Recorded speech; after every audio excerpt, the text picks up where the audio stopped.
Hi hello everyone, I am Lasya. Welcome to our channel village kitchen. ఈరోజు మనం శనగల ప్రసాదం ఎలా చేయాలో నేర్చుకుందాం.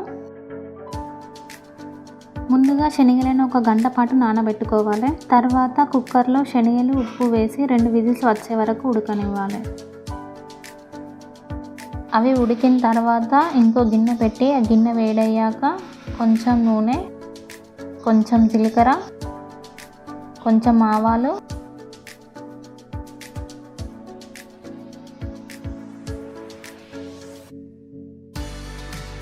2 ఎండుమిర్చి, కొంచెం కరివేపాకు,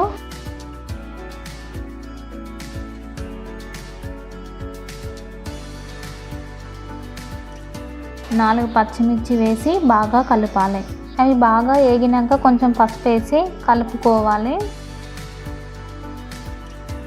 తర్వాత మనం ముందుగా ఉడకబెట్టిన శనగలను వేసి ఒక 3 నిమిషాల వరకు కలుపుతూ ఉండాలి. చివరిలో కొంచెం కొత్తిమీర వేసి దించాలి. ఈ వీడియో కనుక మీకు నచ్చినట్లయితే లైక్ చేసి సబ్స్క్రైబ్ చేయండి. Thank you for watching.